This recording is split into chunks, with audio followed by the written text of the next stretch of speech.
Dah, siap. Bismillahirrahmanirrahim. Assalamualaikum warahmatullahi taala wabarakatuh. Kalau jelas boleh respon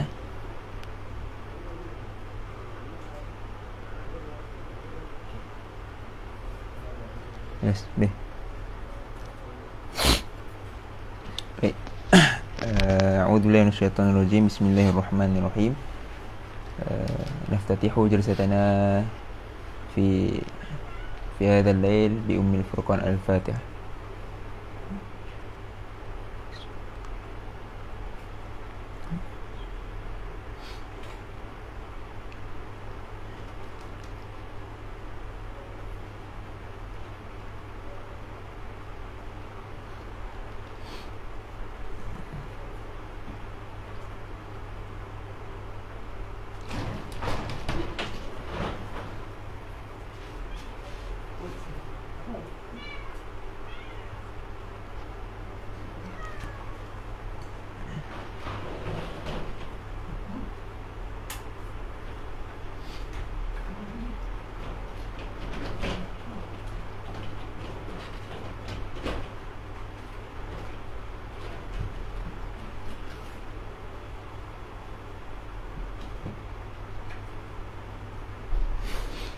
Alhamdulillahirrabbilalamin. Wassalatu wassalamu ala ashrafil anbiya'i wal mursalin Sayyidina wa maulana Muhammadin wa ala alihi wa sahbihi ajma'in. Rabbana syrah lana sudurana wa yassir lana umurana wahlul 'uqdatam min alsinatina yafqahu aqwalana. Allahumma arinal haqqa haqqan warzuqna ittiba'ah wa arinal batila batila warzuqna ijtinabah. Allahumma zidna 'ilman nafi'a warzuqna fahman wasi'a. Allahumma amin. Amma ba'd. Qala Allah Ta'ala, a'udzu billahi minasyaitonir rajim. Alladzina yastami'una al-qaul fayattabi'una ahsanah. Ulaika alladzina hadahumullah wa ulaika hum ulul albab. Sadaqallahul aliyyul azim. Allah berfirman di dalam surah Az-Zumar ayat yang ke-18, yang berusaha mendengar perkataan-perkataan yang sampai kepadanya, lalu mereka memilih dan menurut akan yang sebaik-baiknya pada segi hukum agama. Mereka itulah orang-orang yang diberi hidayah petunjuk oleh Allah, dan mereka itulah orang-orang yang berakal sempurna. Alhamdulillah.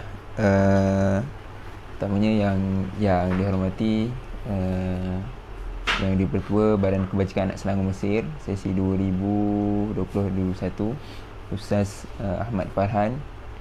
Seterusnya yang dipertua, timbalan yang dipertua 1, Ustaz Aiman Syahmi.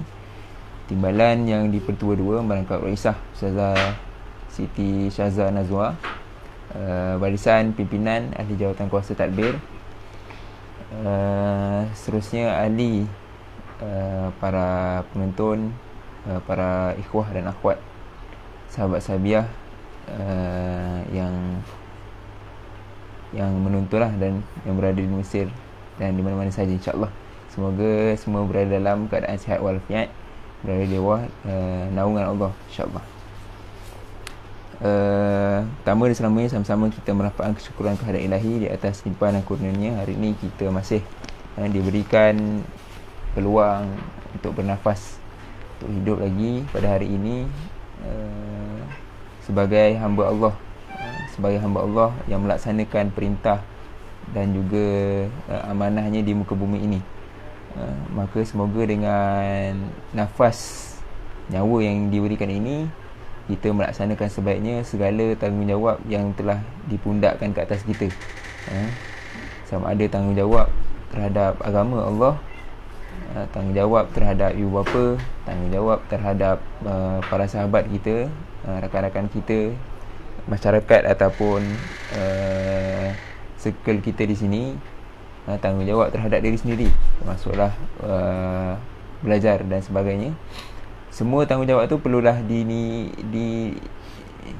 dinilai betul-betul, diperhatikan betul-betul dan dilaksanakan sebaiknya. Bukan semata-mata kita mengutamakan mana-mana tanggungjawab satu tu saja, tapi semua tanggungjawab tu perlu dilaksanakan sebaiknya.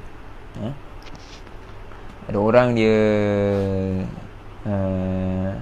dia rasa tanggungjawab dia belajar je, jadi dia belajar dan terabai tanggungjawab ahli bait, tanggungjawab terhadap sahabat, tanggungjawab terhadap ibu bapa yang masih hidup. Ini perkara yang tidak betul lah, perkara tidak betul. Tapi yang betulnya semua tanggungjawab atau pundak ke atas kita kena laksanakan sebaiknya. Bukan semata-mata belajar, bukan semata-mata menolong orang lain sahaja, ataupun hanya kepada keluarga saja, tapi semua tu perlu dilaksanakan sebaiknya dan diurus sepenuh sebaiknya lah. Bersyukur kita juga hari ini masih lagi diberikan nikmat Islam dan iman. Semoga dengan nikmat itu kita terus istiqamah memahami Islam dan melaksanakan tuntutan-tuntutan perintah-perintah yang Allah telah tetapkan. Ala kulli hal, insya-Allah hari ini kita akan sambung lagi pengajian kita pada kitab Al-Wajiz fi Usulil Fiqh karangan Al-Fadil Ad-Doktor Wahbah Az-Zuhaili. Minggu lepas kita tak ada, nak kurang sihat sikit. Jadi minggu ni insya-Allah kita sambung lah. Hari ni pada bab Saddu Zara'i, buku surat 108. Baik, kita dah masuk kepada dalil yang ke-10. Setelah selesai dalil-dalil yang 1 sampai 9 lah, dari sepakat dan dari tak sepakat. Jadi insya-Allah tinggal lagi ni yang kedua lah sebelum kita masuk pada pembahasan yang kedua, fasal yang kedua. Baik, bismillahirrahmanirrahim. Qala al-musannif rahimahullahu ta'ala wa nafa'na fi ulumihi fid daraini amin.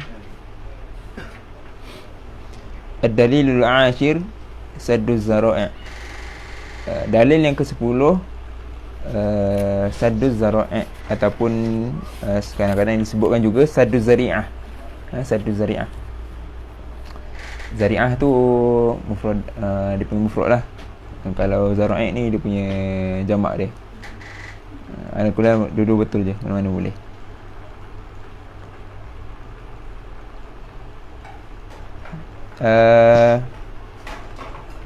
Jadi dalil yang ke-10 ni Saddu Zari'ah ataupun Saddu Zara'i ni sebenarnya antara dalil yang penting lah untuk kita faham, walaupun dia dalil yang termasuk dalam dalil yang berkhilaf, dikhilafi penerimaannya, tapi ia sangat memainkan peranan besar dalam perbahasan usul fiqh, terutamanya pada persoalan-persoalan tentang siasah syar'iyah, pengurusan masalah yang tidak ada nas khusus padanya.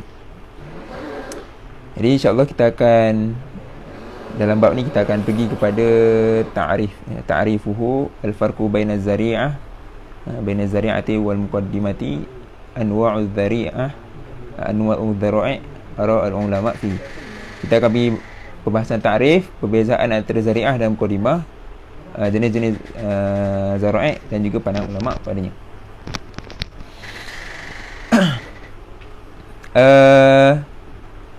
Ta'rifu Saddu Zara'i. Ta'rif Saddu Zara'i. Jadi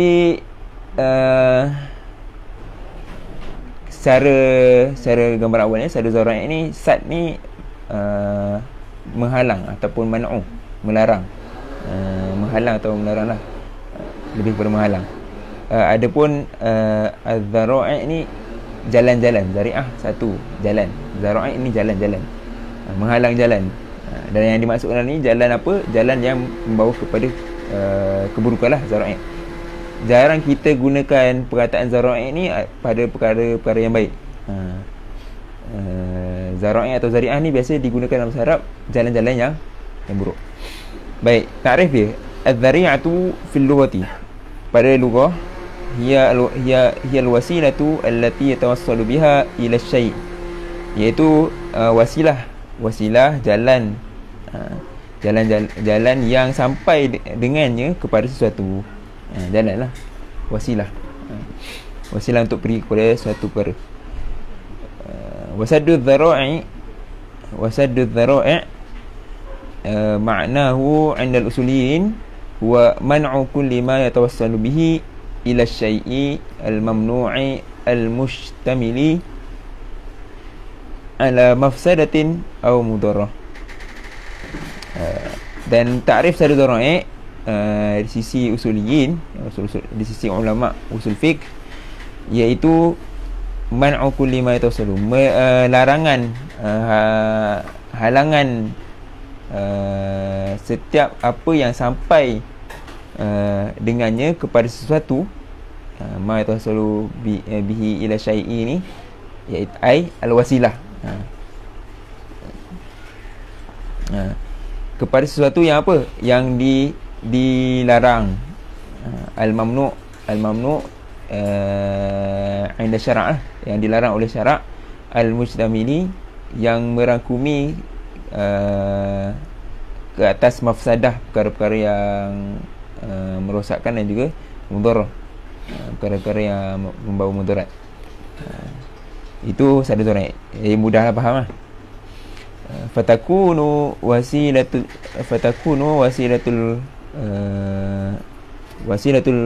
muharram muharramatun.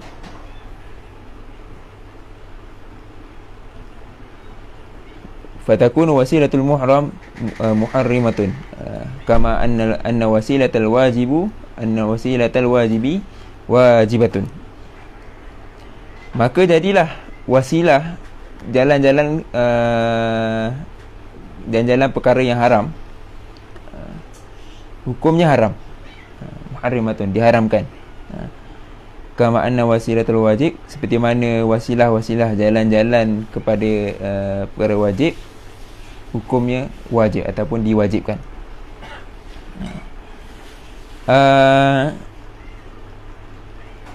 Wasilah haram ni fokus kepada ataupun yang dimaksudkan di sini iaitu adalah saddu dhara'i.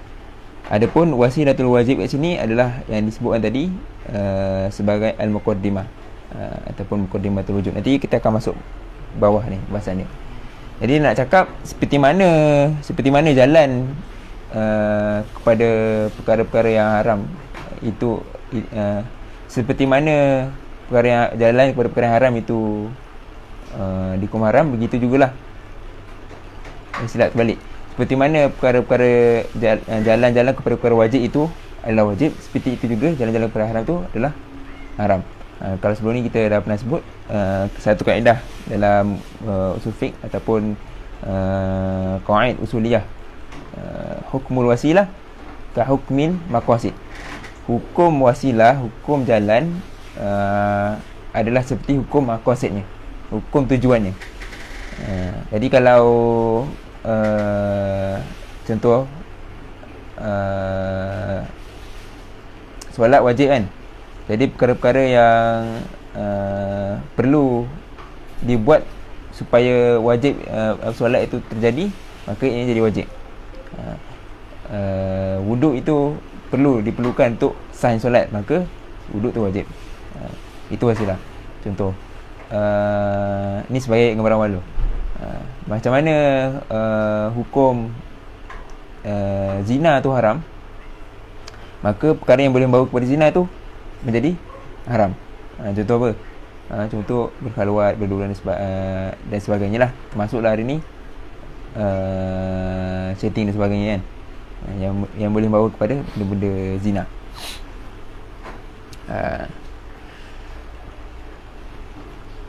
Fal fahishatu haramun wan nadhru ila auratil ajnabiyyah haramun liadaiha ila al fahishah. Maka disebut kat sini fahishah, benda-benda keji ataupun zina ni adalah haram. Maka dan melihat kepada aurat ajnabiyah, aurat kepada perempuan yang kita boleh kahwin ni juga haram. Kerana apa? Kerana ianya membawa kepada fahsyah. Kerana melihat aurat perempuan yang ajnabi ni ajnabiah ni boleh membawa kepada fahisyah zina. Itu antara dalam bab zina ni, konsep dia memang sadu zara'i. Sebab tu ayat sebut wala taqrabuz zina. Bukan membuat zina, jangan wala taf'al zina ataupun wala la tazni kan. Tapi ayat Quran la taqrabuz zina, jangan dekati zina. Membawa memberikan kita kefahaman kat sini dalam bab zina ni, bab zina ataupun bab al-abda', persetubuhan ni, konsep utamanya adalah sadu zara'i. Jadi segala permasalahan berkaitan dengan zina memang perlu diutamakan pandangan-pandangan yang meraihkan sadu zara'i. Sebab tu kena hati-hatilah, termasuk dalam kita kat Malaysia ni, bi'ah ni memang kena jaga. Memang kena jaga daripada perkara-perkara yang boleh membawa kepada fahisyah. Kullil mu'minina yaghudduna min absarihim wa yahfadhu furujahum. Kullil mu'minat, ada dua, mukminin ada, mukminat ada. Dua-dua suruh tundukkan pandangan, jaga kemaluan, jaga kehormatan.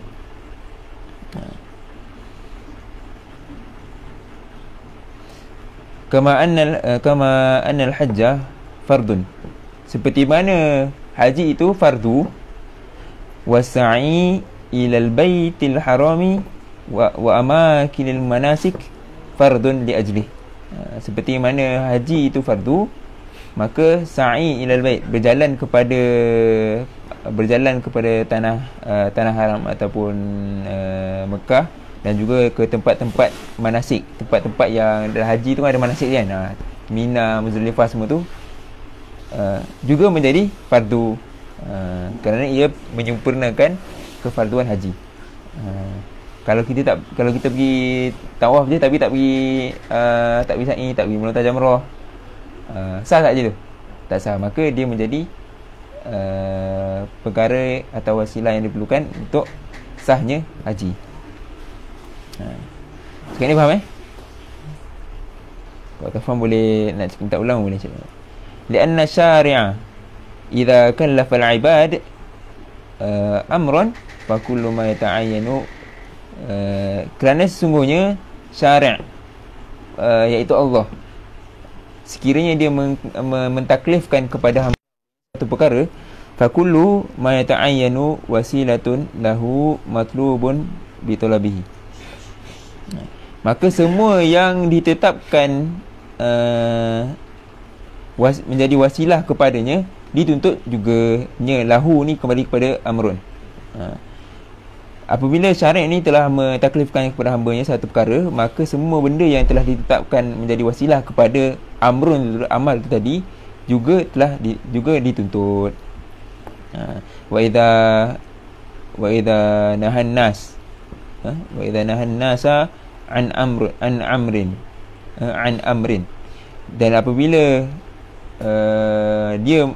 syariat ni melarang manusia daripada suatu perkara, fa kullu ma yuaddi ilal wuqu'i fihi haramun aidan, maka semua perkara yang membawa kepada terjadinya perkara yang dilarang itu tadi menjadi haram juga. Ini konsep yang mudah kita faham lah. Al-farqu baina adz-dzari'ati wal muqaddimati, perbezaan di antara zari'ah dan juga muqaddimah. Jadi tadi kita cerita sadu zara'i dengan muqaddimah wujud ni macam sama kan? Macam sama tak? Sama tak sama? Sama tapi tak serupa.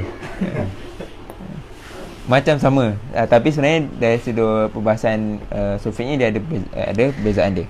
Cuma seperti yang nak cakap awal tadi, dia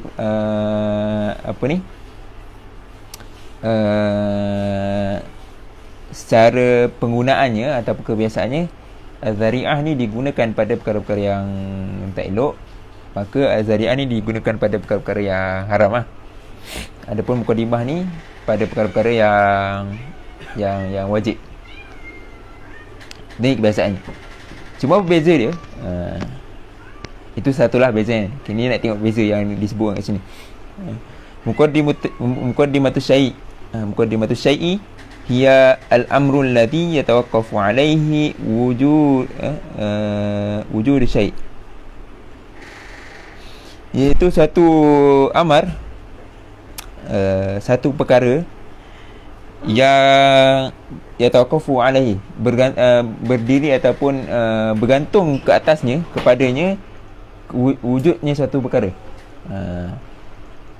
Muqaddimah ni, apakah dia muqaddimah ni? Iaitu satu amar, satu benda yang kalau ada benda lain nak wujud, dia memang perlukan benda ni, bergantung pada benda ni. Beza dengan wasilah kan? Beza. Beza. Apa ni? Muqaddimat maksud yatawaqqafu alaihi ni, maksudnya memang kalau nak ada benda tu memang kena guna tu je. Memang kena mesti dapatkan benda tu. Itu yang pertama. Falmalhudhu fiha tawaqqafu husulil maqsudi alaiha. Maka dirangkumkan, kita malhuskan, lahiskan padanya tawaqqafu husulil maqsud alaiha, berdirinya ataupun bergantungnya hasil ataupun perakhiran kepada maksud benda yang nak dicapai itu ke atas al-amru ni tadi, ke atas muqaddimah ni tadi. Walaulaha lama tamakkan ahadun min tahqiqil hadaf al-maqsud. Kalaulah tanpanya pasti tidak akan ada seorang pun ataupun sesuatu pun yang dapat merealisasikan hadaf, tujuan dan juga maksud yang dikehendaki. Jadi maksudnya muqaddimah ni iaitu satu benda yang dia ada muqaddimah, dia ada maksud. Ada muqaddimah, ada awal, ada perkara yang dituju. Maksud ni perkara yang dituju lah. Muqaddimah ni ialah benda yang memang diperlukan oleh maksud ni. Maksud ni sangat bergantung kepada muqaddimah ni. Laulaha, kalau tidak kerana muqaddimah ni, pasti tidak akan terrealisasi maksud ni, tidak akan terrealisasi hadaf dan tadi. Itu maksud dia. Okey. Amma dhari'ah, adapun dhari'ah, fahiyal wasilatu al-muaddiyatu ila syai'i. Ianya adalah wasilah, jalan yang membawa kepada satu perkara. Apa beza dia?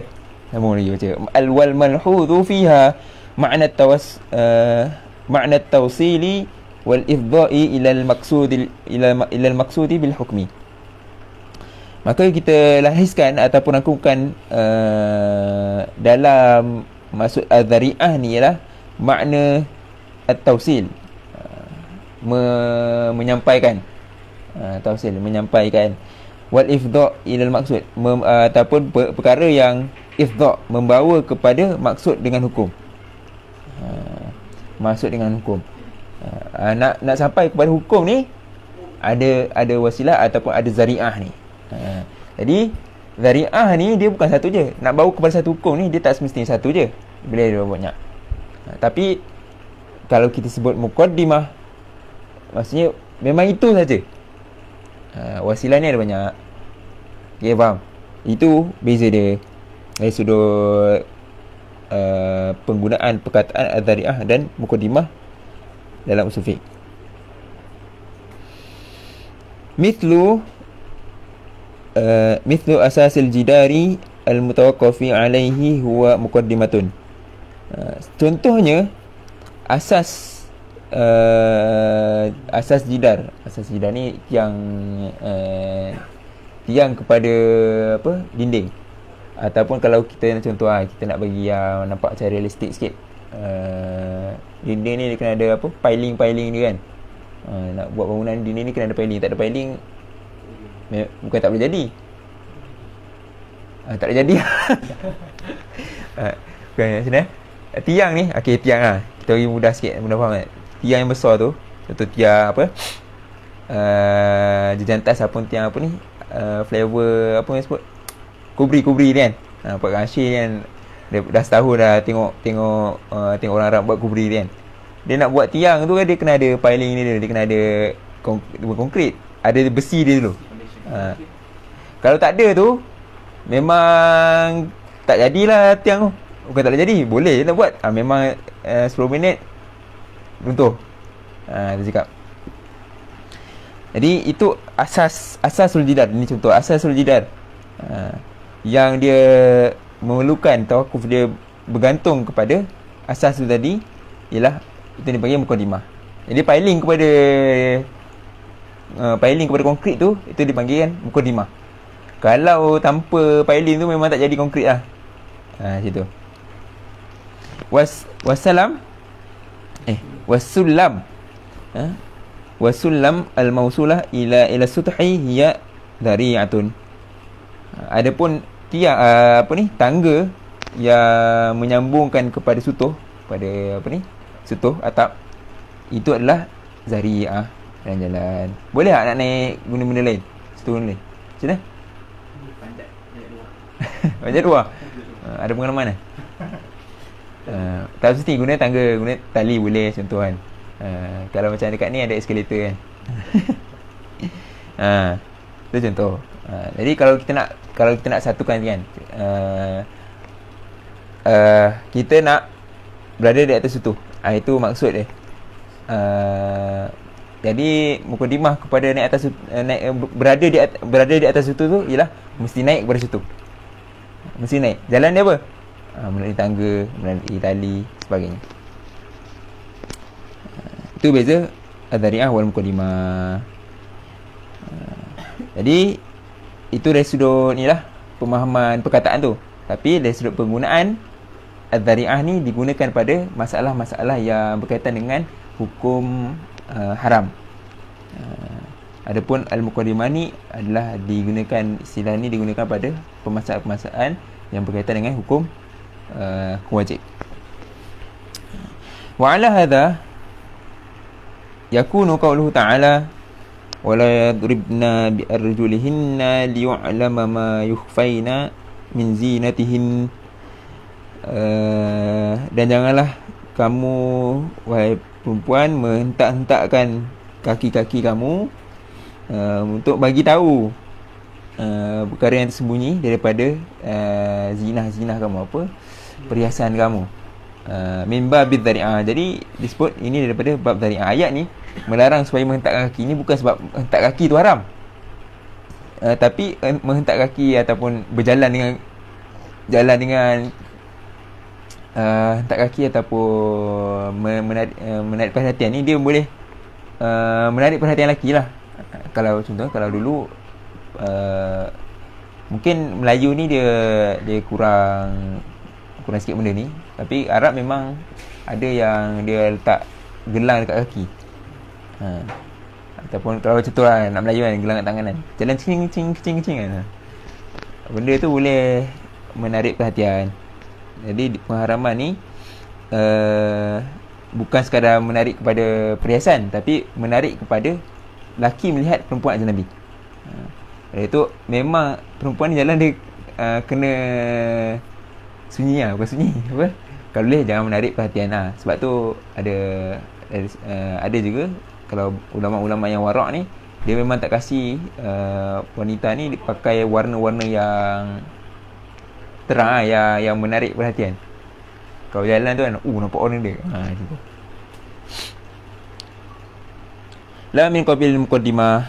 Jadi ini bab zari'ah. Bukan daripada bab muqaddimah. Satu yang pertama, kenapa dia cakap ni zari'ah bukan muqaddimah? Sebab apa? Sebab nak menarik lelaki ke arah perempuan ni dari banyak jalan. Bukan semata-mata jalan tak kaki, tapi pakai pakaian warna menarik dan sebagainya. Itu yang pertama. Yang kedua, sebab benda yang yang dibawa kepadanya ini adalah benda haram. Sebab tu disebut ini adalah zari'ah, bukan qabil muqaddimah. Lianna iftitan ar-rajuli bil mar'ati la yatawaqqafu 'ala ad-darbi bir rajul. Kerana iftitan ar-rijal, fitnah-fitnah lelaki kepada perempuan, pandang ke apa semua tu kan, perempuan lelaki cakap belakang semua tu kan dekat perempuan. Biasa kalau lelaki nak tengok perempuan, aku ni aja tak, itu benda yang memang realitinya boleh berlaku lah. Jadi dia la taqafu ala darbi, bukan semata-mata jalan dengan tak kaki saja, walakin hadha dhari'atun ila tilkal mafsadah. Ada akan tapi ini adalah zari'ah, jalan yang boleh bawa kepada mafsadah itu tadi, mafsadah iftitan ar-rajul itu tadi. Zari'atun, salah satu jalan daripada jalan-jalan yang banyak. Lianna min sya'nihi ayyuaddi ilaiha, kerana daripada sya'ni, daripada bentuknya sendiri, iaitu menghentak kaki itu, dia boleh membawa kepada iftitan ar-rajul bil mar'ati. Okey, faham ya sekarang ni? Sambil kita menjawab azan insya-Allah. Baik. Wa kata qauluhu ta'ala, begitu juga firman Allah Subhanahu wa ta'ala, wala tasubbul ladzina yad'una min dunillah fayasubbullaha adwan bighairi ilm. Janganlah kamu mencela, menghina mereka yang menyembah daripada selain Allah, Tuhan-Tuhan orang-orang kafir lah. Kerana apa? Kerana mereka ni akan mencela Allah tanpa mereka ada ilmu tentangnya. Kita ni tak apa, kita ni memang cela Tuhan-Tuhan lain, benda-benda syirik ni, sebab memang kita berilmu bahawa Allah ni hanya Tuhan yang satu, Tuhan yang esa. Memang berhak untuk dicela selain daripada Allah. Cuma yang cela ni depan mereka. Kalau tak, mereka ni akan cela Tuhan kita sedang tanpa ilmu. Disebabkan mereka ni tak ada ilmu tentang apa, kenapa kita sembah Allah, esanya Allah, mereka akan cela membabi buta. Disebab apa? Disebab kita cela mereka.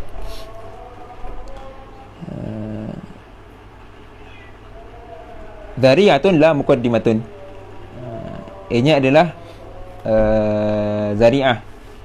Ini adalah jalan-jalan. Ianya adalah satu jalan, bukanlah sebagai muqaddimah. Lianna subbal musyrikin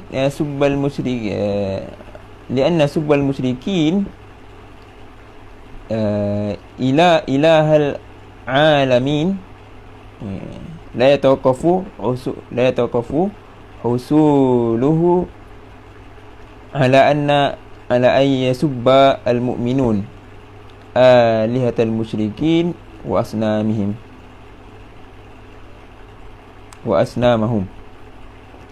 Kerana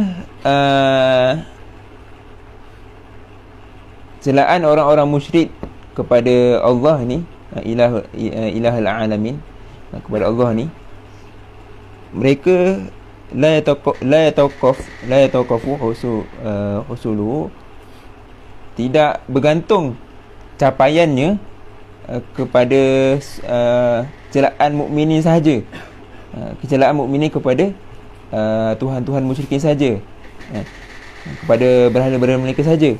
Walakin hadha sub, akan tapi celaan ini litilkal alihati dari'atun tuaddi ila subbil musyrikin al-ilah al-haqq. Akan tetapi celaan ini, celaan kepada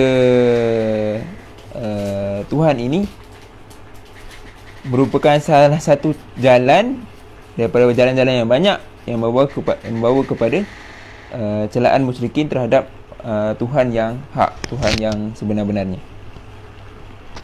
Okay. Jadi nak sebut sini, benda yang boleh membawa kepada benda yang boleh membawa kepada orang kafir ni cela kepada Allah ni banyak. Bukan satu, bukan semata-mata bila orang mukmin mencela Tuhan orang musyrik depan mereka saja. Ada banyak. Contoh apa? Contoh orang kafir yang lain dia menghasut dan sebagainya, boleh jadi. Tapi kenapa dia masuk dalam zari'ah? Sebab ini adalah salah satu jalan yang boleh membawa kepada celaan orang kafir kepada Allah. Faham ya sekarang ni? Beza zari'ah dan muqaddimah.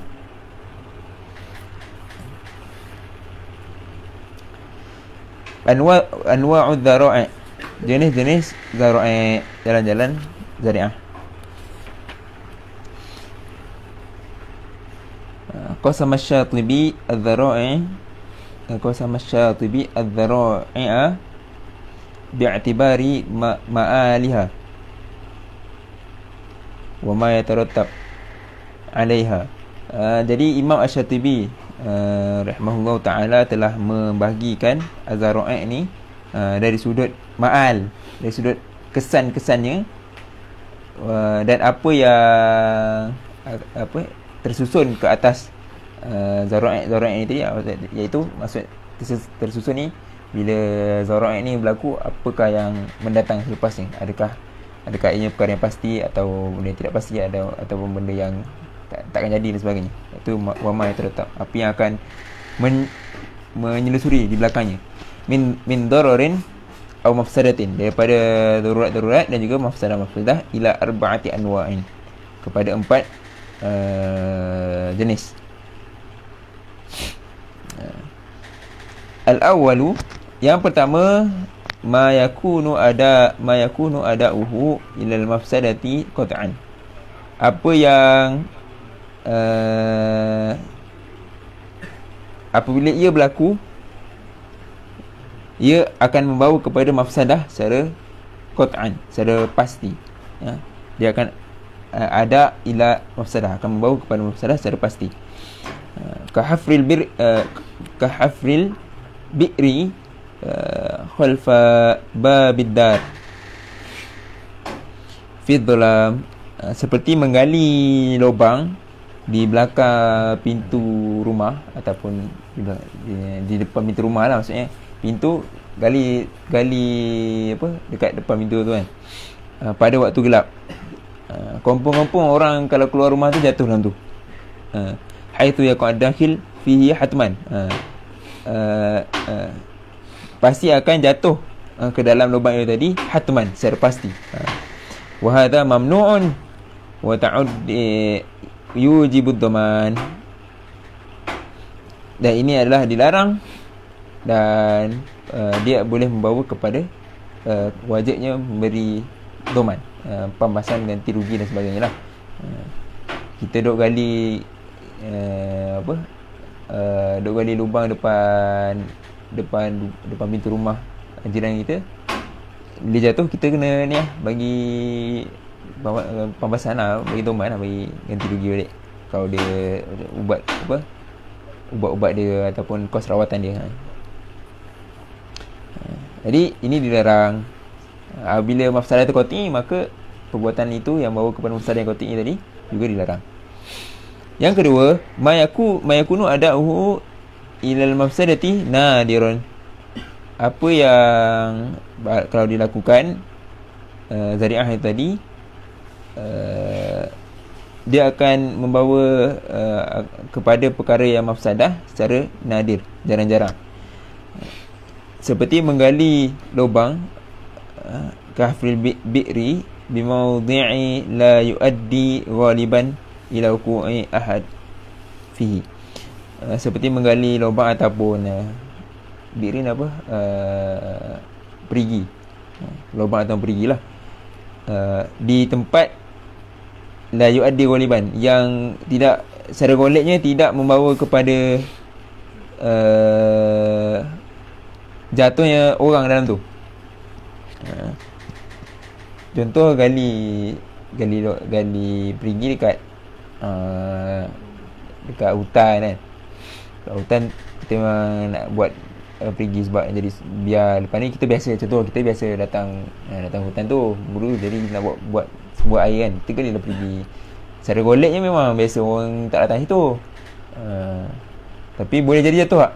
Boleh jadi kalau orang yang tak biasa tiba dia masuk, dia tak nampak, jatuh. Tapi golek tu adalah nadir, jarang-jarang. Sebab apa? Sebab tempat tu biasanya kita saja masuk. Contoh. Wa bai'il aghdiyati allati ghalibuha la tadurru ahadan. Dan juga menjual aghdiyah, makanan gizi, makanan gizi yang ghalibnya tidak memudaratkan orang, tidak memudaratkan sesiapa pun. Tapi boleh jadi ada orang dia allergic dengan situ lah, allergic dengan nasi. Ada tak? Ada. Dia bukan tak boleh makan. Dia apa, allergic, ataupun kalau makan tu dia, kalau makan pun muntah. Kalau makan dia pun ada sakit yang timbul. Dia bukan allergi sebab nak diet. Itu lain cerita. Ni mafsadah ni. Ada. Ana pernah jumpa orang allergic dengan pasir. Pasir. Macam-macam lah. Maksudnya dia memang tak boleh sentuh pasir. Bukan debu tau, pasir. Ni ada lah, maksudnya ada. Tapi benda tu nadiran, jarang-jarang. Wahada ma'dhunun fihi. Dan ini diizinkan. Sebab apa? Sebab mafsadah tu adalah mafsadah yang tidak pasti. Dia bukan tak pasti, yang jarang-jarang. Lianna syari'a anatul ahkama bi ghulbatil maslahah. Kerana Allah ni dia menetapkan hukum dengan maslahah yang ghalib, yang biasa, la bihisbi nadratiha, bukan dari sudut nadirnya dia, jarang-jarangnya dia. Wala tujadu fil 'adati maslahatun khaliyatun fil jumlati minal mafsadah. Dan tidak kita dapati pada adatnya maslahah yang sunyi daripada sejumlah sekumpulan daripada mafsadah. Maksudnya secara adat dia, satu benda ni mesti ada juga, kita memang cakap memang banyak mafsadah, memang banyak masalah, tapi mesti ada satu sudut yang ada juga dia punya mafsadahnya kalau certain benda berlaku. Keharusan makan, memanglah rasa makan ni makan, tapi ada orang yang makan, ada waktu yang orang itu makan dia akan jadi sakit perut. Memang ada. Jadi benda tu secara adat. Jadi kita faham daripada situ Allah tidak akan menghukum pada benda yang jarang tu. Tapi Allah akan menghukum pada benda yang meletakkan hukum pada benda yang kebiasaan. Sebab tu makan harus. Kalau lah kita nak cakap, oh ni ada orang makan dia jadi tak sihat, macam mana? Takkan kita nak buat, oh makan ni memang secara hukum asalnya jadi haram. Tak boleh. Yang ketiga, ma yakunu ada'uhu ilal mafsadati kathiran la nadiran. Apa yang kalau dibuat zari'ah itu dia membawa kepada mafsadah yang banyak, mafsadah yang kebanyakan atau banyak, yang tidak jarang-jarang. Wa yaghlibu 'ala dhanni ifda'uhu ilal fasad. Dan ghalib ke atas zon, sangkaan, ianya akan membawa ataupun menuju kepada fasad, keburukan. Ka bai'is silahi ila ahli al-harbi, seperti menjual senjata kepada orang-orang yang nak perang, orang-orang yang suka perang. Contoh menjual parang, pisau, boleh tak? Boleh. Tapi bila kita nak buat bisnes jual parang ni, memang bisnes kita nak jual nak jual dekat gangster, nak jual OC gelap, dia jadi tak boleh. Sebab memang goleknya gangster ni confirm buat pergi apa, nak pergi bantai orang kan. Contoh menjual senjata api kan, kepada kalau kita jual ni sebagai apa nama, supplier kepada polis, tak apa. Ni buat bisnes jual senjata api memang nak pergi supplier buat dekat black market, dekat orang-orang yang gangster, orang-orang pergi teroris dan sebagainya, tak boleh. Wa bai'ul ainab ilal khimari ilal khammar, dan juga menjual anggur kepada orang yang kaki arak. Khammar, kaki arak. Jual anggur boleh tak? Boleh. Tapi kalau jual kepada kaki arak ni, boleh tak boleh? Dia jadi tak boleh. Sebab apa? Ghalibnya kalau jual kat orang yang kaki arak, confirm orang tu dia nak buat nak buat arak dia sendirilah. Ni dululah. Cuma sekarang tak adalah orang yang kaki arak ni dia buat anggur sendiri kan. Sebab benda tu mungkin sekarang tak boleh. Tapi kalau dulu benda tu boleh. Faham kan maksud contoh ni? Bahawa orang sekarang, orang sana pandai minum arak lah, buat arak tak pandai kan. Mungkin agak kurang realistik sikit lah contoh ni. Tapi contoh dia faham lah. Dan sebagainya.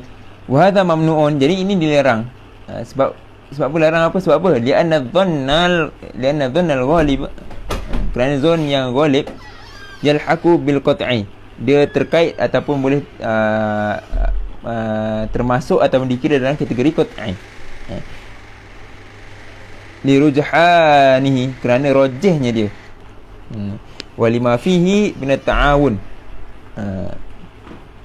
Dan apabila dia buat benda ni boleh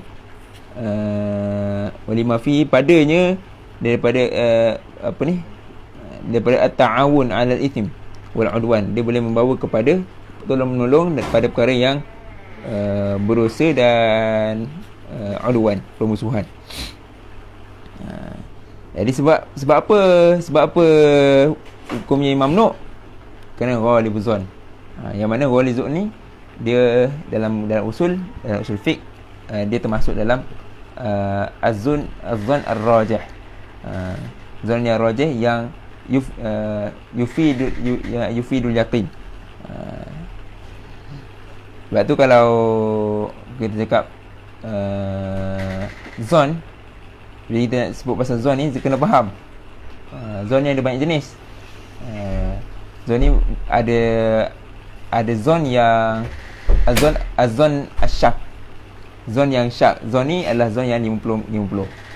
Saya sebut azon, zon yang asal, itlaqnya perkataan zon tu adalah yang yang lebih daripada 50 ke atas. Maksudnya kecenderungan, tapi tak pasti lagi. Zon asyak ni dia tak cenderung mana-mana, 50-50. Azon ar-rajih ataupun ghalibuz zon adalah azon yang memang sikit lagi nak yakin. 99%. Yakin 100% kan? 99%. Dia tu kena faham lafaz zon ni. Ni sebab isu baru-baru ni kan. Kena bezalah. Yakin pun ada beza. Ada ilmul yakin, ada ainul yakin, ada hakul yakin. Ilmu yakin yang kita yakin disebabkan pengetahuan ni, walaupun kita tak tengok benda tu. Ainul yakin yang sebabkan kita melihat sendiri benda tu. Hakul yakin adalah yakin yang sebenar-benar hakikatnya. Kalau dalam perbahasan akidah, aku yakin ni hanyalah pada Nabi-Nabi saja. Sebagaimana yakin terhadap Allah tu sebenar-benar yakin. Cuma nak bahas sebab ainul yakin apa nama ilmu yakin ni. Contoh sehari-hari ni ada 70 orang. Kita ambil paling maksimum sekali kan, berbahasan mutawatir kan. Ada para ulama kata 300 orang. Bilangan mutawatir ni yang diriwayatkan 300 orang. Contoh hari ni 300 orang jumpa Ustaz Aris. Cakap tadi kita orang nampak Ustaz Mujahid dia pergi makan kat Crispy. 300 orang. Cakap entah nak yakin ke nak? Uish. Takkan lah kan. Tapi 300 orang ni, 300 orang ni semua ahli ikhwah bergesam. Campur dengan kuat sikit cakap entah. Confirm benda tu, itu yang disebutkan ilmul yakin. Jadi sebab apa mutawatir ni yufiduz zon. Walaupun orang yang di bawah-bawah yang periwayat yang terkemudian tu tidak mendengar sendiri daripada Nabi. Tapi disebabkan banyaknya riwayat, maka dia faedahnya ataupun subutnya adalah qat'i'atus subut. Kita dah bincang sebelum ni kan. Ada zon dan qat'i ni ada dua. Ada dilalah, ada subut. Ada zon dilalah, qat'i'atus dilalah. Ada qat'i'atus subut, ada zonatus subut. Sebab tu mutawatir ni bila macam tu kita kan, kita faham begitu, dia adalah perkara yang qat'i. Yang termasuk dalam yakin ataupun ilmu yakin. Adapun ainul yakin, sehari seorang dia pergi crispy, dia nampak sendiri, oh ada Ustaz Mujahid. Dia ainul yakin, nampak sendiri. Tapi ainul yakin tu pada dia lah, sebab dia yang nampak. Kita kena beza yakin ni macam mana. Jangan duk campur-campur kan, yakin tu yakin ni. Nanti dia akan jadi kefahaman yang bercampur aduk lah. Dan zon ar-rajih ni adalah termasuk dalam ilmu yakin. Maka sebab itu hukum terbina di atas benda-benda yang zonni juga. Sebab tu dalam bahasa sufik, memang kalau kita belajar epistemologi satu tajuk tu, contoh belajar epistemologi al-qiyas, memang banyak rujujah yang rod keabsahan al-qiyas ni sebab dia adalah zon kan. Para mujtahid dia zon saja bahawa ini adalah ilah kepada hukum satu ni. Itu perbahasan tadi lah. Cuma siapa nak baca detail tu boleh buka lah, kita tanya lebih dalam. Ini tersul ke apa kan. Cuma point dia, hukum syariah ni dia terbina juga di atas az-zon. Terbina di atas zon yang rajih. Boleh betul zon. Kalau tak terbina, macam mana seorang tu nak beramal? Sebab kebanyakan benda-benda amal hari ni memang benda-benda yang ada hilaf. Pergerakan dan solat, bacaan dan sebagainya, ada benda-benda yang hilaf. Maka benda hilaf ni dia terbina atas zon. Baik, itu nanti bincang nantilah, panjang pula kan. Tak habis pula tajuk ni nanti.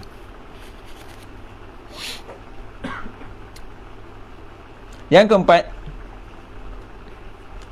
jadi yang pertama dilarang sebab qat'i. Yang kedua tak dilarang sebab dia nadir dan jarang. Yang ketiga dilarang sebab kathir ataupun ghalibuz zon. Secara zon ni dia, secara ghalib ni dia boleh berlaku. Yang keempat ni apa dia? Ayyakuna ada'uhu ilal mafsadati kathiran la ghaliban wala nadiran. Yang ni bila dibuat zari'ah tu, dia membawa kepada mafsadah yang banyak. Tapi mafsadah tu dia tak sampai level ghalib. Dia tak sampai level ghalibuz zon ataupun zon yang rajih. Tapi dia tidak juga ghalib yang jarang-jarang. So dia macam zon ni zon yang tengah-tengah. Kabuyu'il ajal, seperti jual beli ajal, ataupun istilah lainnya bai'ul ainah. Biasa kita guna bai'ul ainah lah sebutan dia. Wahia al-buyu' as-sahihah fi zahir. Baik ajal ni ataupun bai'ul ainah ni adalah jual beli yang sahih pada zahirnya. Pada zahir luaran ni nampak macam oh ni sahih, sah, betul lah, ni jual beli lah ni. Al-muttakidah jasran ila riba fil haqiqati wal batin. Adapun kalau kita tengok pada dalamnya, ini adalah jasran, jambatan kepada riba pada hakikatnya dan juga pada batinnya. Wahia mamnu'atun haramun fi ra'il malikiyah wal hanabilah. Adapun dianya adalah hukumnya adalah dilarang dan haram pada pandangan Malikiyah dan juga Hanabilah, pada asal bai'ul ainah sendiri. Li'annaha tuaddi ila riba kathiran, kerana ianya membawa kepada riba cara banyak. Cara golibnya lah. Ni golib yang bukan bukan banyak. Banyak dia ni maksudnya bukan banyak sampai level yang macam level yang ketiga tadi. Banyak yang dekat sangat nak naikkan. Tapi ni dia banyak, tapi banyak dia tu tak sampai level tu tadi. Cakap macam ni cerita faham tak?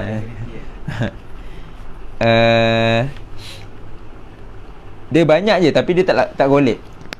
Cakap tu ada ila riba kathiran la ghaliban. Dia membawa kepada riba pada jumlah yang banyak, tapi dia tak sampai jumlah yang ghalib, yang hampir kepada pasti. Wa yura'i kasratu wuqu'il qasdi ila riba fiha.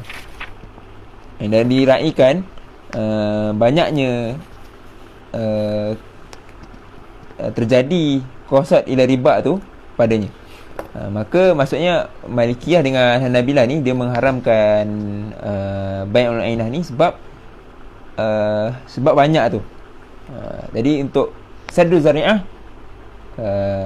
maka dia mengharamkan, walaupun dia bukan golib secara pasti.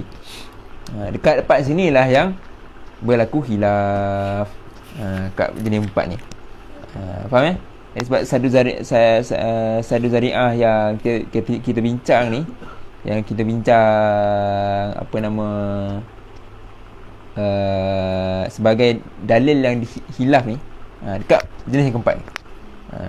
Tapi kalau jenis yang pertama ni tak ada khilaf. Dia sadu zari'ah, tapi sadu zari'ah yang tiada khilaf. Yang khilaf ni ni yang keempat ni. Tu kena faham. Bukan sadu zari'ah, ni dalil khilaf, aku tak nak pakai, kau pakai kan. Bukan macam tu. Tapi dia kena tengok kes tu. Kes ni dekat level qat'i ke, level nadir ke, yang level ghalib ke, level kathir.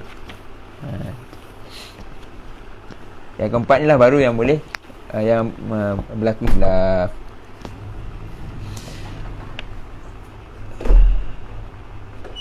Wa kasratul mafasid al-mutarattibah 'alaiha, dan banyaknya mafsadah-mafsadah yang tersusun ke atasnya. Waqad harrama syara' kathiran min al-umuri allati tuaddi kathiran ila al-mafsadah.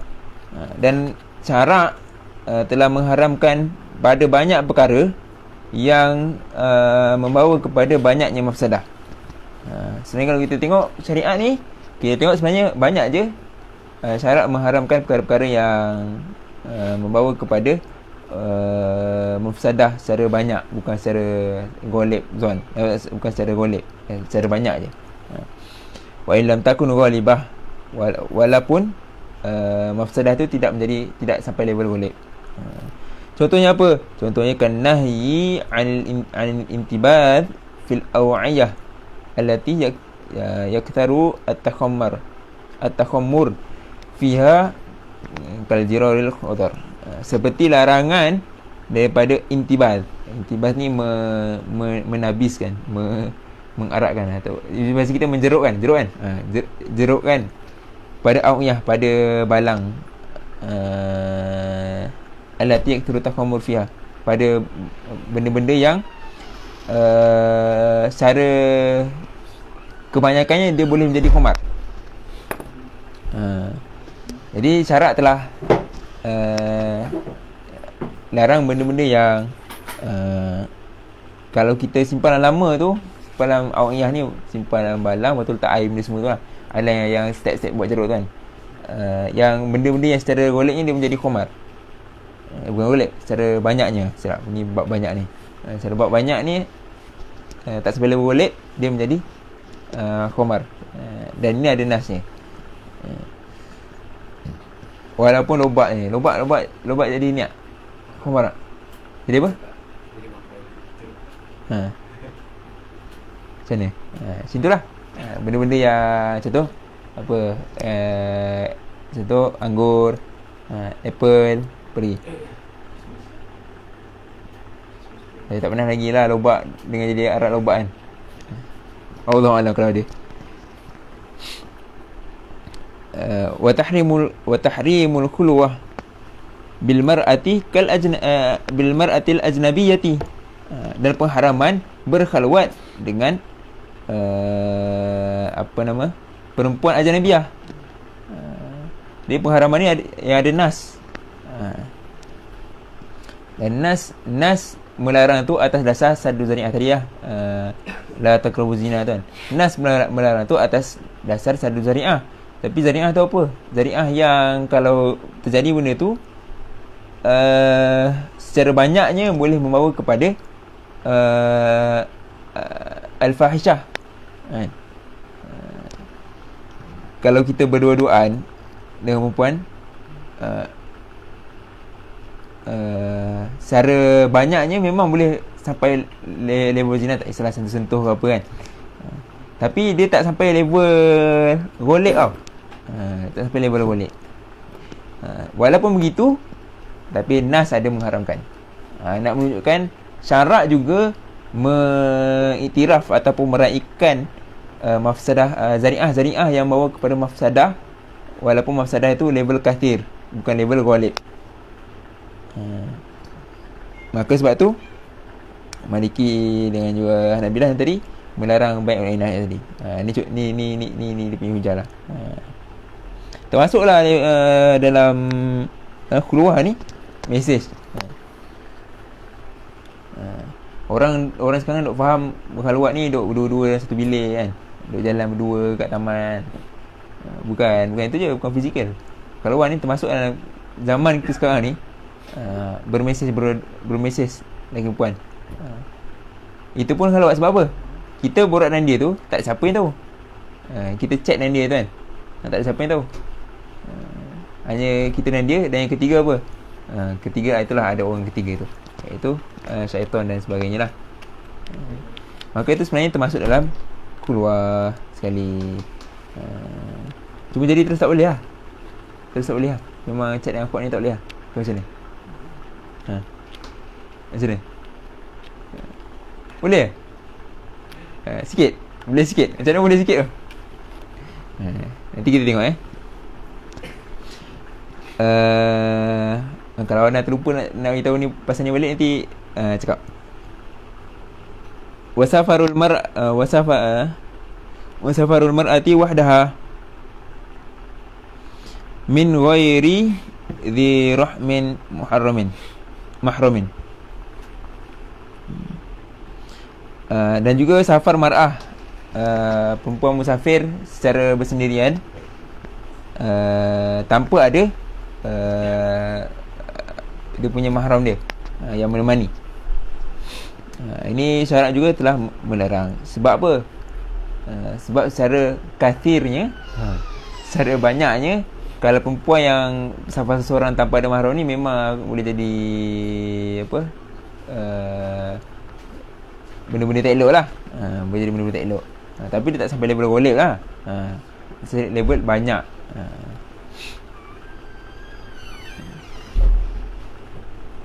Tapi tetap ada nas yang melarang. Wanahyi an bina'il masajid 'alal kubur. Dan juga larangan daripada membina masjid-masjid ke atas kubur. Ada nasnya yang melarang. Tapi adakah secara pasti ataupun secara golek akan menyebabkan orang solat kat kubur tu ataupun menyembah kubur tu? Tidak. Tapi secara banyaknya, kalau benda tu dibuat, dia boleh berlaku. Wa'an solat ilaiha, solat kepada kubur. Cuma kalau kita tengok macam ni, dia bukan bina masjid atas kubur tu, tapi masjid tu asalnya part lain, tapi ada kubur kat sekelilingnya, lepas tu dibesarkan.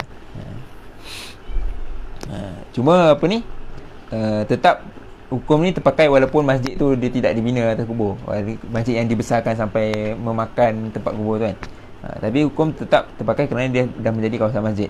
Maksudnya apa? Kalau solat tu memang solat dulu dekat masjid.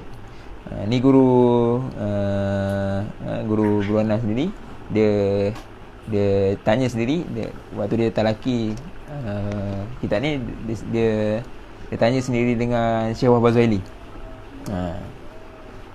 Ana taklah, Ana talaki dengan dia talaki dengan Syekh Wahbah Zuhaili kan. Dia tanya sendiri, apa hukum kalau orang datang masjid solat kat kubur. solat dekat kubur yang ada kat masjid tu. Saya Abang Zali sebab apa? Haram sebab apa? Haram bila kalau orang dia datang tu, dia memang nak solat kat situ. Maksudnya dia ada etikad ataupun lintasan bahawa ni tempat yang bagus. Memang solat depan kubur ni moga mendapat kubur wali ni moga mendapat berkat daripada dia. Itu diharamkan. Kerana apa? Kerana ianya boleh membawa kepada syirik. Kalau sampai dah level cakap dengan solat depan kubur ni solat aku lebih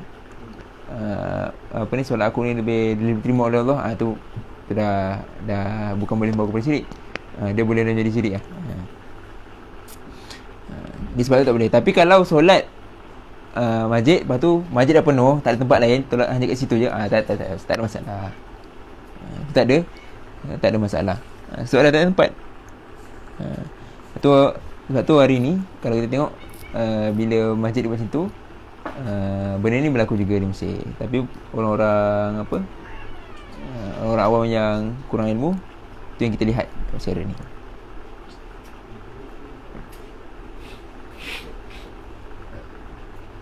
Baik, mana tadi? Wa'an al-jam'i bainal mar'ati. Dan juga larangan daripada menyatukan perempuan isteri kita dengan ammatiha atau khalatiha, makcik sebelah ayah dan juga makcik sebelah mak. Tak boleh duduk dengan satu rumah. Sebab memang akan bergaduh biasanya. Ataupun macam ni lah kalau adat Melayu ni. Tapi ni ada nas. Ni yang nak sebut ni adat lah, bukan ada nas secara qat'i lah. Adat Melayu kan, kalau kahwin, lelaki kahwin dengan perempuan, biasanya dia akan duduk rumah perempuan dulu. Dia tak boleh lelaki tu duduk rumah mak dia.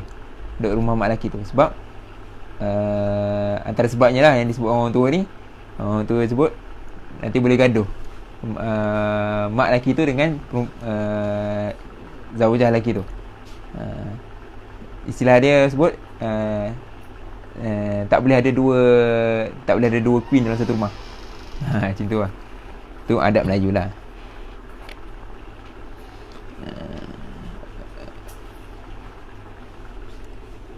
Wa an khibatil mu'taddah wa nikahiha hatta la tukdhib fi madha muddatil iddah.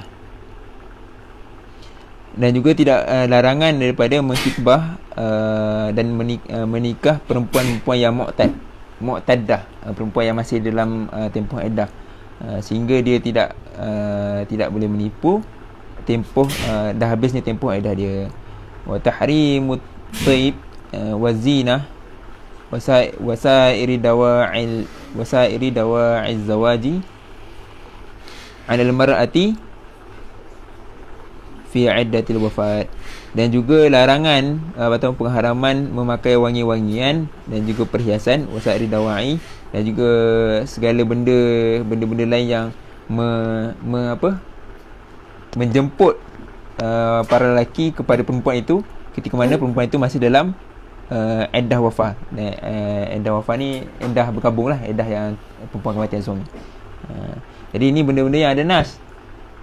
Benda-benda yang ada nas, yang mana nas melarangnya atas dasar saddu zara'i.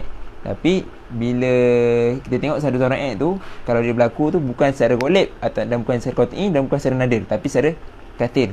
Banyaknya berlaku, tapi banyak tu tak sampai level ghalib.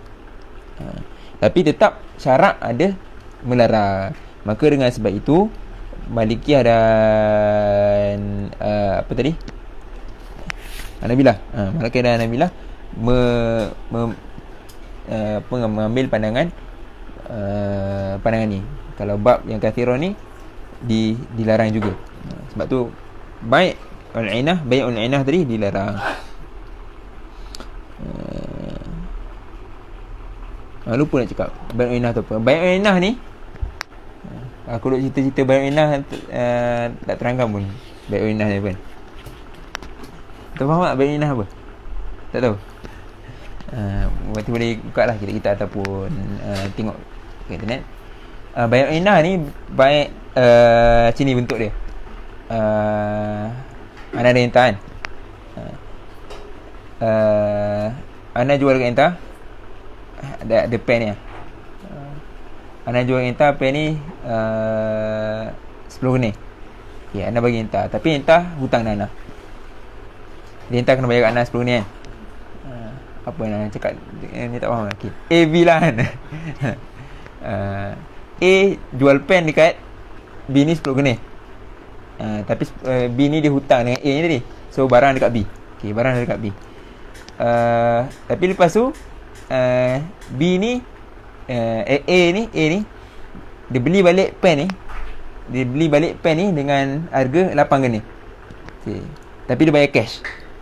Maksudnya barang pen ni tadi pergi dekat A balik, tapi A ni bayar cash 8 geni. 8 geni. Jadi dia ada baki berapa? Hutang dia 2 geni. 2 geni. Bila kita tengok balik, barang ni still ada kat dia, tapi tiba-tiba dia ni berhutang 2 geni kat dia. Barang ni ada kat A, tapi tiba-tiba B ni berhutang dengan 2 geni. Berhutang 2 geni dekat A ni tanpa ada apa-apa benda. Faham tak? Faham tak? Maksudnya apa? Maksudnya inilah yang disebutkan sebagai riba, boleh bawa kepada riba. Sama macam seolah-olah kalau tengok balik sama macam si B ni pinjam daripada A ni 8 geni. Pinjam daripada A ni 8 geni. Jadi 8 geni A ni bagi B 8 geni. Dengan syarat B ni bayar balik 10 geni. Sama tak? Cara tengok sama. Boleh jadi sama. Tapi secara zahir tadi ada barang yang dijual belikan. Maka ada barang yang dijual belikan, dia menjadi sahih lah, tak jadi riba, tak jadi pinjaman. Bila ada jadi barang dia tak jadi korak. Tapi kalau tengok balik, boleh jadi macam riba sama juga. Ni bentuk dia. Secara realitinya benda ni boleh berlaku apabila memang orang ni nak dapatkan riba, tapi dia gunakan istilah apa? Berhelah dengan ada barang. Cakap biasa riba ni berlaku kat pinjaman kan. Ana entah hutang Ana 10k. Dengan entah hutang Ana 8k dengan syarat entah bayar balik 10k. So Ana riba tu 2k kan. Tapi kata okey, riba ni kat hutang korot. Jadi kita kena buat jual beli. Ana jual kat entah motor Ana 10k. Entah ambil motor ni 10k. Tapi entah hutang lah dengan Ana. Entah tak bayar. Entah ada zimah. Entah menanggung nilai hutang 10k. Okey, sekarang ni entah jual balik motor Ana tadi dekat Ana.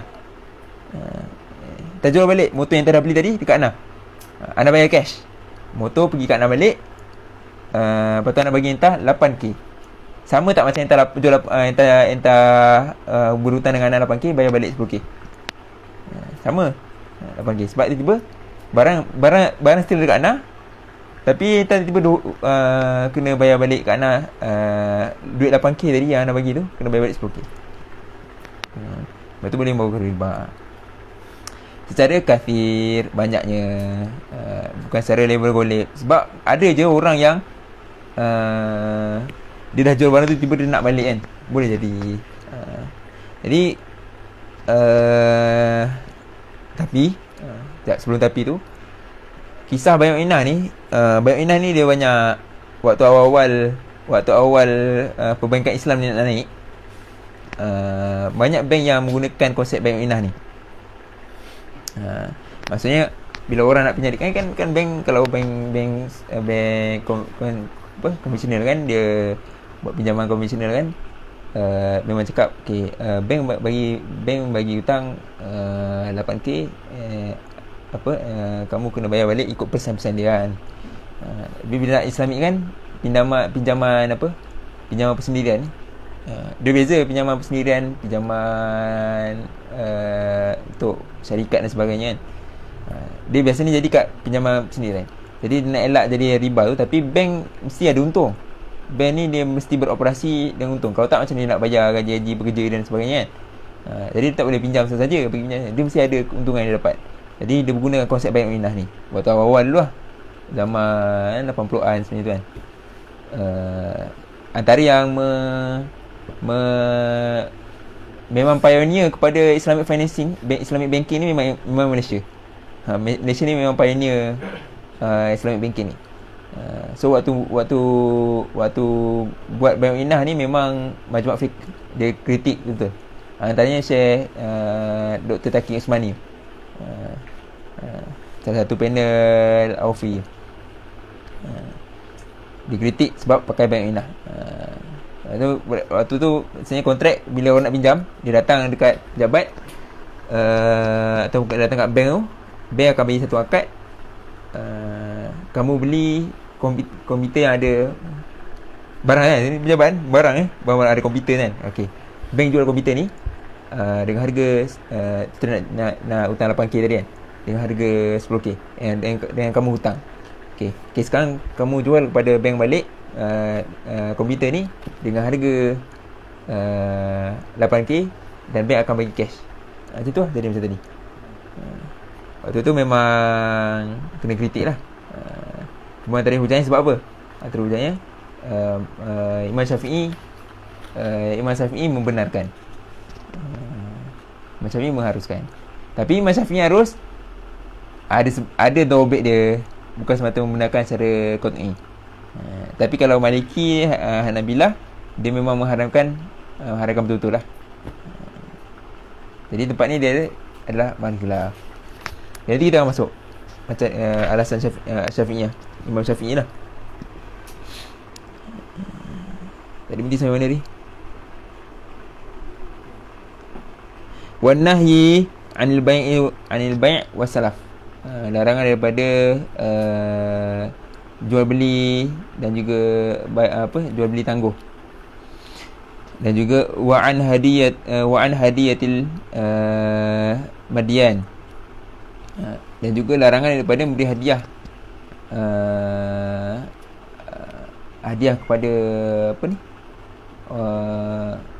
orang-orang yang berhutang, ataupun kes larangan menerima hadiah daripada orang sekiranya ada jawatan. Jadi ada nas sebut kan, nas sebut yang kalau kita ada kucing kan, sorry. Kalau kita tengok dalam kitab Asbah wa Nazair, kalau pelajar syariah tahun 4 dia belajar dalam qawaid fiqh, hadis yang Nabi melarang daripada pengutip zakat. Seorang pengutip sahabat ni, dia pengutip zakat, menerima hadiah. Nabi sebut apa? Kalau kau duduk dekat rumah mak bapak kau dapat tak dan kau tak buat apa-apa, kau dapat tak hadiah ni? Dia kata tak, maka tak boleh. Sebab apa? Sebab boleh menjadi rasuah. Macam mana boleh jadi riswah? Apabila ada conflict of interest. Conflict of interest. Maksudnya apa? Walaupun dia tak sebut ini rasuah, dia bagi hadiah je. Nah, ni hadiah untuk kau. Dalam keadaan orang ni dia ada jawatan. Ada jawatan. Boleh jadi lepas ni bila contoh seorang kontraktor, seorang wakil rakyat. Cakap ni kontraktor ni bagi hadiah kat wakil rakyat ni. Nah, ni hadiah untuk minta 2 juta. Tak cakap apa kan, tak cakap rasuah apa. Okey, terimalah 2 juta. Tiba-tiba sehari kontraktor tu minta projek. Yang mana projek tu sepatutnya projek untuk open tender lah, apa orang-orang, tapi disebabkan kontraktor ni pernah bagi 2 juta dekat wakil rakyat tadi, dia bagi dekat kontraktor ni. Ada conflict of interest. Sepatutnya conflict of interest macam mana? Kalau dalam bahasa Arab al-khusumah, iaitu dia bercanggah antara kehendak orang ni dan kehendak orang lain satu ni. Kalau kontraktor ni confirm lah dia ni nak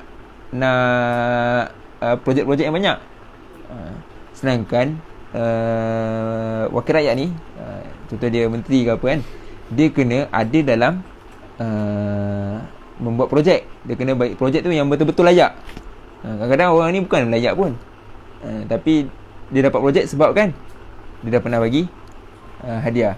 Jadi hadiah tu dalam Islam disebutkan rishwah fiddin, ataupun rashwah dinan. Ada hadis ni. Akhdul ata madama ata'an, fa idza sara rishwah fi din fala ta'khudhu. Ambillah pemberian itu selagi mana ia masih lagi dalam kategori pemberian. Apabila ia telah menjadi rishwah dari sisi agama, maka jangan ambilnya. Inilah di sini, inilah yang dimasukkan ni. Tapi kalau orang ni dia dah biasa ada adat, dah biasa ambil hadiah, sebelum dia wakil rakyat dah biasa tukar hadiah kan, maka itu tak apa, tak ada masalah. Sebab apa? Ada adat. Adat ada banyak. Satu adat keadaan orang tu, satu adat tempat. Contoh dekat kenduri kendara kan, memang adatnya orang yang datang tu dia akan salam berisi dengan keluarga pengantin. Itu contoh. Salaman dalam tangan, ada 2 juta. Kenduri tak apa. Kenduri tapi pelik 2 jutaan. Itu kena nilai balik lah. Tapi nak cerita dia apa? Nak cerita dia larangan rishwah itu tadi adalah di atas dasar saddu zara'i. Sebab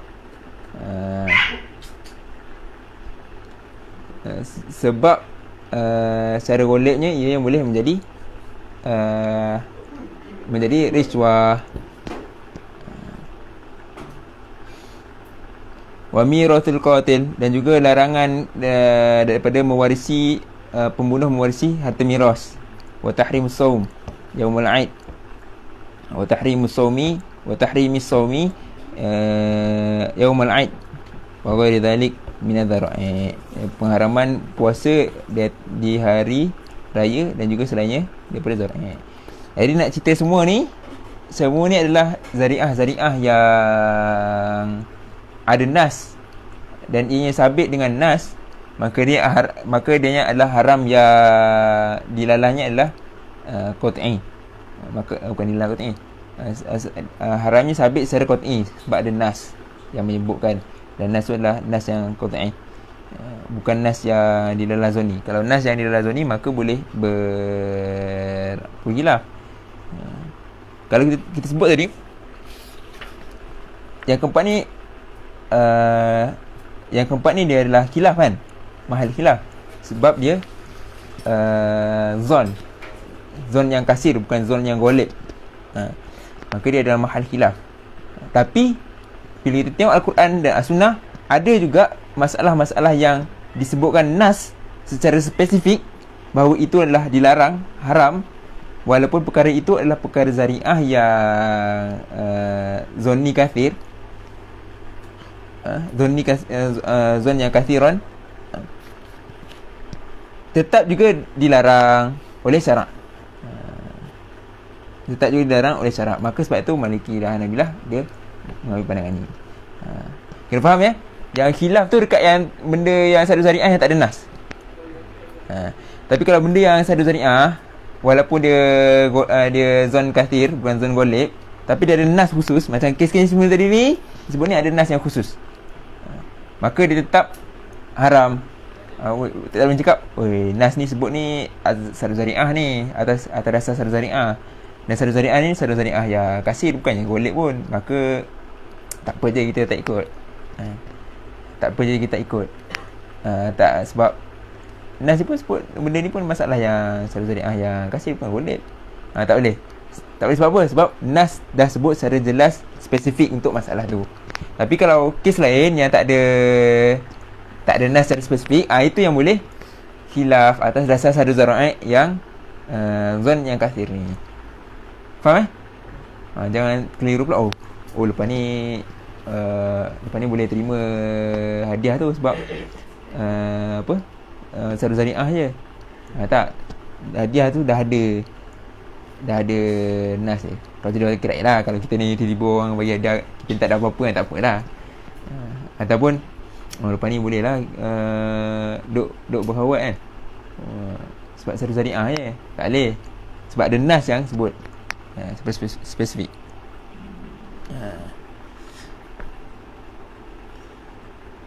Okay. Jadi yang boleh berkhilaf pada benda yang tak ada nas. Dan kita lihat benda tu adalah atas dasar satu zari'ah yang zon kathir, maka boleh khilaf.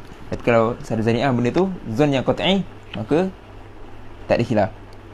Zon yang nadiran, maka diharuskan. Zon yang ghalib, maka itu dilarang. Tapi zon yang kasir boleh berlaku khilaf di situ, dengan syarat benda tak ada nas. Ada nas tak boleh. Okay, jelas berapa dah? Dia start berapa? Ush, lama kat sejam setengah tak, kita last habis ni perenggan terakhir. Wa hakam Syafi'i bi sihhati buyu'il ajal fi zahir. Dan Imam Syafi'i menghukum sahnya jual beli ajal atau bai'ul ainah ni pada zahirnya. Pada zahir, pada pandangan pada zahirnya lah. Li'adami tawafuril ilmi awiz zanni biwuku'il mafsadah. Kerana tak adanya tawafur ilm, ataupun kita tak tahu. Kalau orang buat tu, kita boleh tahu ke dia ni nak riba atau tidak, ataupun kita boleh tak sampai level zon yang golib. Tawafur ilmi ni maksudnya yakin. Awiz zanni maksudnya zon ada sangkaan lah. Biwuku'il mafsadah. Cara kalau orang buat jual beli tu, kita tak boleh nak tahu orang ni sebenarnya nak riba ke tak. Kalau ikut asal bentuk jual beli bai'ul ainah tadi, izlaisa hunaka illa ihtimal mujarradun illa ihtimali mujarradin bainal wuqu'i wa adami. Kecuali apa ni, kerana tidak ada di sana kecuali ihtimal yang mujarrad. Satu ihtimal je, sama ada ataupun boleh jadi, boleh tak jadi. Wala qarinatun turajjihu ahadal janibin ala al-akhar. Dan tidak ada qarinah, petunjuk yang boleh merojihkan salah satu daripada dua side ni ke atas satu yang lain, sama ada dia nak riba ataupun dia tak nak riba. Tak ada. Bila tak tahu, dia macam level syak lah kan. Tak tahu sama ada dia nak ambil riba atau tidak. Sebab tu kita tak boleh nak hukumkan benda ni haram terus. Ni kata Imam Syafi'i. Wali'annahu la yasihu an nuhammila amal al-amil wazran limafsadah lam yaqsudha. Maka kerana itu tidak sah untuk kita ihtimal amalan orang yang membuat perkara ni dia nak bawa kepada mafsadah yang mana yang dia tidak maksudkan. Walam yakun muqsiran fil ihtiyati litajnibiha. Dan tak boleh untuk kita hadkan pada ni sebagai dengan alasan berhati-hati untuk mengelakkannya. Diana laisat ghaliban, kerana ianya bukan ghalib. Nak ihtiyat pada benda ghalib tak apa, tapi ni bukan sampai level ghalib, dia sampai level zon yang kasir, zon yang level syak lah kita. Kalau zon yang level nadir apa? Zon yang level nadir, dia jarang-jarang berlaku. Apa istilah dia? Tahu? Dah pernah sebut benda ni? Waham.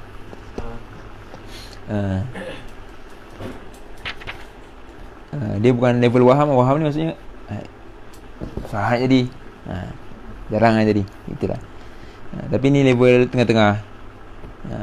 Jadi tengah-tengah ni tak boleh nak menghadkan benda ni. Wa in kanat kasiratun, walaupun dia banyak. Okey, ini sebab kenapa Imam Syafi'i dia sahihkan bait ni.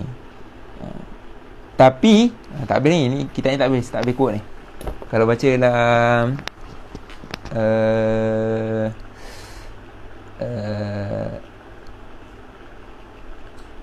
Syarah Muhazzab, ambil Syarah Muhazzab, sebut kan, kalau orang tu memang secara jelas dia memang nak riba tu, maka bait ni tak boleh, tak sah. Faham? Jadi kalau memang dia buat jual beli tu, dia memang nak riba tadi. Dalam kes tadi 2K tu kan, dia memang nak 2K tu sebagai riba, maka tetap tak boleh. Imam Syafi'i ni membolehkan. Sebab apa? Sebab tak pasti. Tapi kalau dah pasti, dia memang dia nak riba ni, maka tak boleh. Sebab tu memang waktu Bainah ni jadi satu produk baru perbankan Islam yang kena kritik. Sebab memang secara goleknya orang datang pinjam, dan secara goleknya memang bank ni bagi pinjaman memang nak untung. Memang kena kritik lah waktu tu. Jadi kalau dia hujah ini Imam Syafi'i benar kan, nanti dekat akhirat dia kena jumpa Imam Syafi'i. Bila dia panggil Imam Syafi'i kan, kenapa kau buat benda haram ni? Imam Syafi'i kata boleh kan? Panggil Imam Syafi'i sebut dengan syarat dia tidak menayakkan nak ambil riba. Dia tidak mengambil riba. Kau boleh tengok balik niat kau apa. Niat memang bank nak biasa nak ambil untung. Untung bahasa dia, bahasa syaratnya untung tu jadi riba. Tak boleh. Jadi kalau kita tengok kaji sekarang ni, hari tu waktu tahun lepas lah kan, Jubil Zamrud kan, waktu anak buat kertas kerja apa ni, Muhammad Moden tu, memang kaji buat ni. Kalau kita tengok bank sekarang dah tak banyak buat Bainah. Memang ada 1 atau 2 saja bank yang ada buat pinjaman ke satu je, tak ingat bank apa. Nanti boleh cek balik, ada dekat laman web BNM. Boleh cek dalam laman web BNM tu, senarai bank-bank dan jenis-jenis pinjaman-pinjaman bank Islam yang dibuat. Kebanyakan dah banyak pakai model-model lain lah, macam mudharabah, pinjaman mudharabah dan sebagainya. Tapi ada satu bank Inah ni dia hanya pada pinjaman peribadi. Jadi lepas ni mungkin kita rasa apalah cerita pasal bank-bank ni kan. Memang mungkin sebab kita tak terlibat lagi. Nanti balik Malaysia dah nak beli nak beli rumah, nak beli kereta, nak berniaga kan, kita akan terlibat dengan pinjaman-pinjaman bank ni. Dan dalam bank Islam dia tak panggil pinjaman lah, dia panggil pembiayaan. Sebab bukan pinjam. Pinjam takut jadi korup. Biaya ni maksudnya dia bagi modal. Contoh biaya, modal sama-sama untung sama-sama rugi. Tu mudharabah dan sebagainya, nanti boleh kaji. Jadi kita kena check betul-betul lepas ni kalau kita dah sampai waktu tu. Sebab tu kena faham benda ni. Wallahu ta'ala alam. Kita berhenti sampai sini dulu. Ada soalan apa?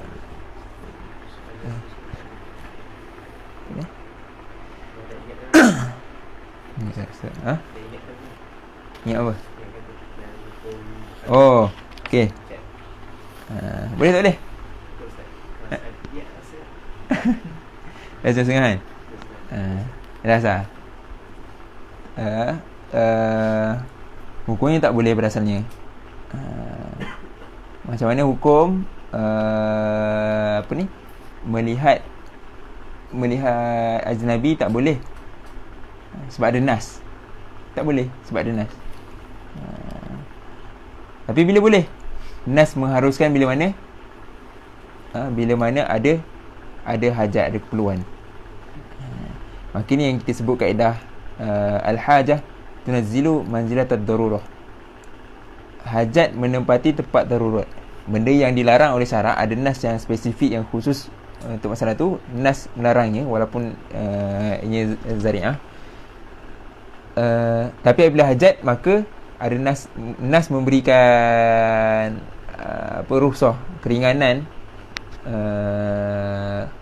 disebabkan hajat tersebut. Maka bila kita nak buat jual beli, boleh pandang ajnabi. Tapi pandangan pada yang kadarnya lah. Bila dia tunazilu manzilat ad-darurah, dia menempati tempat darurat, maka terpakai juga kaedah-kaedah darurat yang lain. Itu ad-darurah tuqaddaru biqadariha. Boleh pandang tempatnya lah, jangan duk pandang melilau. Macam tu. Bila sebab ada muamalat. Sebab tu kalau kita liqah, asalnya jumpa duduk bilik berdua dengan akhwat tak boleh. Tapi sebab ada liqah kan, urusan, kena jaga kat batas-batasnya, panggil yang lain supaya mengelakkan pada benda-benda yang tu. Sama juga. Sebab tu kalau faham kaedah tadi, kaedah al-hajah tunazzilu manzilat ad-darurah ni, dia bukan semua benda yang dalam syarak kalau ada hajat boleh jadi. Tak. Benda yang dalam syarak ni, hakikatnya pada asalnya cuma benda darurat je yang boleh menjadikan keringanan. Benda-benda haram hanya darurat saja yang boleh menjadikan harus ketika mana darurat itu sahaja. Keluar daripada darurat tak jadi harus. Dia tetap hukumnya haram. Tapi harus kerana waktu tu darurat.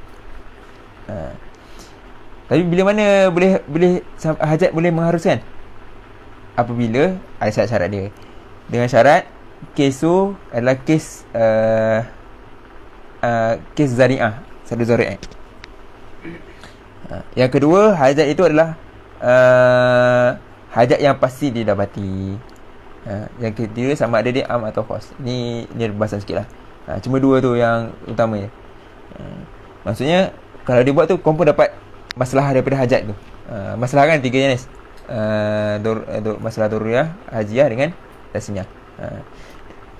Dengan syarat masalah daripada perkara hajat tu pasti dapat. Kalau macam tu kan, kita kata hajat jual beli kan, confirm kalau kita jumpa melihat orang tu hajatnya sebab nak jual beli, confirm kita boleh buat jual beli.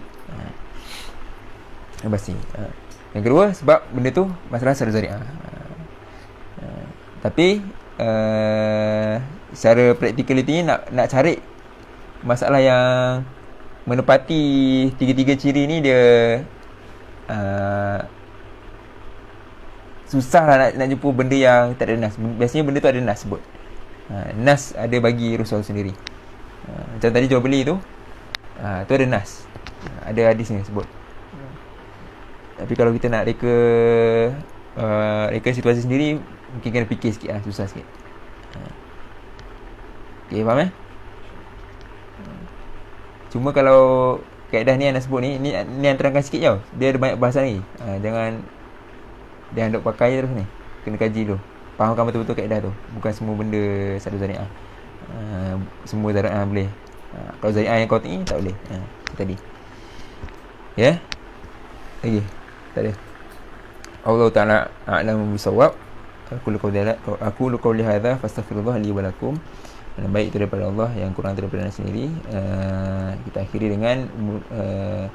dengan tasbih kafarah suratul As.